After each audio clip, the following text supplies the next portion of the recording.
wabarakatuh. Saya Puji Argiati, Prodi D3 Teknologi Laboratorium Medik semester 4. Kali ini saya akan menjelaskan tentang pemeriksaan aseton dalam urin.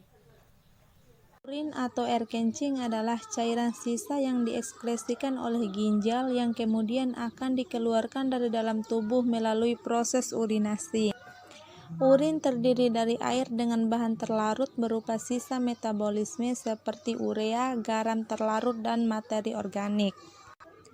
Cairan dan materi pembentuk urin berasal dari darah atau cairan interstisial.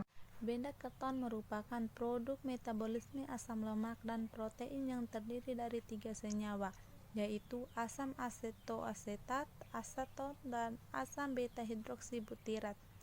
Ketika tubuh mengalami gangguan metabolisme, terutama gangguan metabolisme karbohidrat, misalnya diabetes mellitus yang tidak terkontrol, kurangnya asupan karbohidrat, kelaparan, diet tidak seimbang, tinggi lemak, rendah lemak, maka tubuh akan menggunakan simpanan asam lemak dan protein sebagai bahan bakar untuk menghasilkan energi.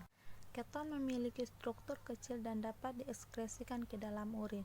Namun, kelainan kadarnya pertama kali tampak pada plasma atau serum baru urin. Dalam urin terdiri atas aseton, asetoasetat, dan asam 13-hidroksibutirat.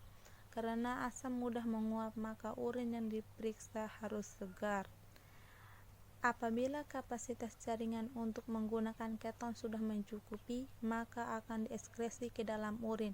Dan apabila kemampuan ginjal untuk mengekskresi keton setelah melampaui batas, maka terjadi ketonomia. Peningkatan kadar keton dalam darah akan menimbulkan ketosis sehingga dapat menghabiskan cadangan basa, misalnya bikarbonat HCO3 dalam tubuh dan menyebabkan asidosis pada ketosidosis diabetik.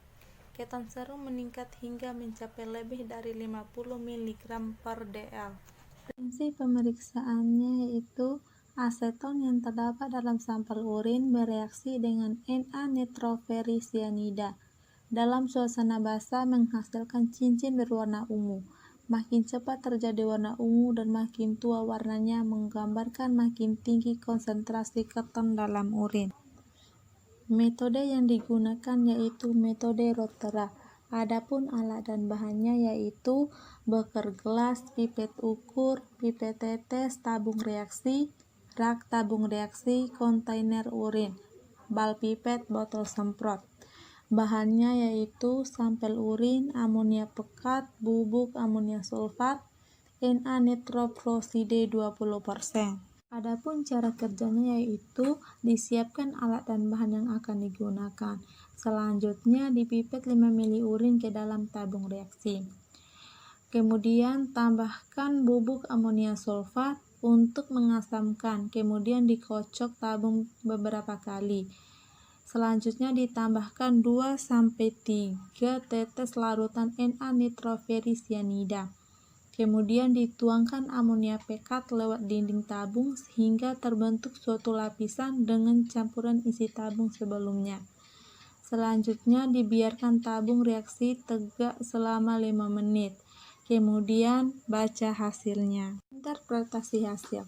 Jika urin mengandung aseton, maka antara perbatasan kedua lapisan akan terbentuk cincin berwarna ungu. Derajat positivitasnya tergantung kepada kecepatan terbentuknya cincin ungu tadi.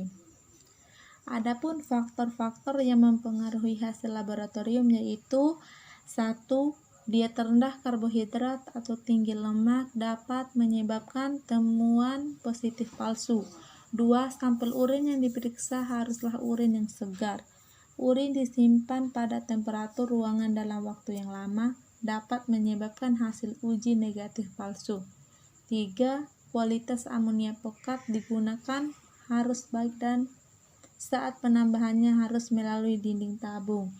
Yang terakhir, sesaat setelah penambahan amonia pekat, sampel tidak boleh dikocok agar lapisan yang terbentuk tidak pecah.